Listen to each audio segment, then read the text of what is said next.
சில நேரங்கள்ல கெட்டதுலயும் நல்லது நடக்கும் அப்படிம்பாங்க.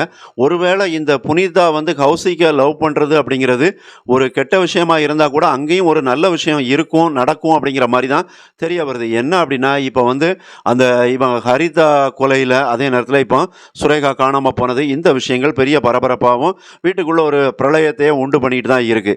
அப்ப இதுல ஒரு விஷயத்த வந்து கண்டுபிடிச்சிருக்கிறாரு நம்ம சூர்யா வந்து. என்ன அப்படின்னா, அந்த கொலைகாரங்க யாரு கொலைகாரங்களோ, அவங்க உடம்புல வந்து இந்த மாதிரியான ஒரு ஃபாரின் பெர்ஃப்யூம் வாசம் வந்துகிட்டு இருக்கும் அப்படின்னு நந்தினி கிட்ட ஒரு விஷயத்த சொல்றாங்க. அப்ப அது யாரு அந்த பெர்ஃப்யூம் வச்சிருக்கா அப்படின்னா ரஞ்சித் தான் வச்சிருக்காங்கிறது நம்ம எல்லாருக்குமே தெரியும்.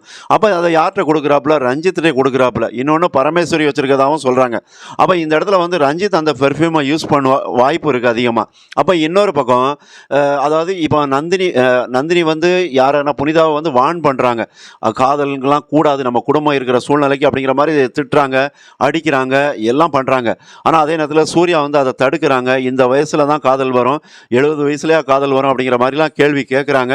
அதுவும் சரிதான். ஆனா ஒரு கட்டத்தில் வந்து இது வந்து இனிஷியல் ஸ்டேஜ், ஒரு வளருத பருவத்தில் வந்து காதல்ங்கிறது ரொம்ப முக்கியமா, இல்லை நம்ம எதிர்கால வாழ்க்கை அப்படிங்கிறது முக்கியமான்னு பார்த்தா எதிர்கால வாழ்க்கை தான் முக்கியம். காதலுக்கு முக்கியத்துவம் கொடுக்கறத விட நம்ம படிப்பு, எதிர்கால வேலை, இந்த மாதிரியான விஷயங்களை வந்து நம்ம கவனிச்சோம்னா காதல்ங்கிறது ரொம்ப உள்ள வராது மனசுக்குள்ள.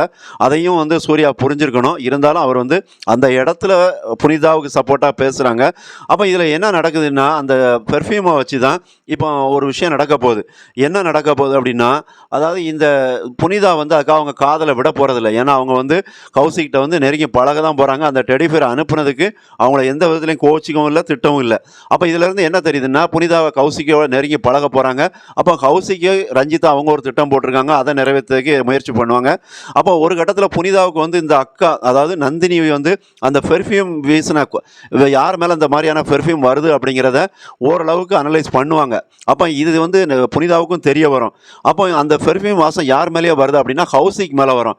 அதை வச்சு தான் வந்து புனிதா அதுக்கப்புறம் அவங்க அக்கா நந்தினி கிட்ட சொல்ல வாய்ப்பு இருக்குது. அதன் மூலமாக அவங்க காதல் பிரேக் ஆகும், ஒரு சில உண்மைகள் வெளியே வரும் அப்படிங்கிறத தெரியுது. சப்ஸ்கிரைப் பண்ணுங்கள், கமெண்ட் பண்ணுங்கள். நன்றி.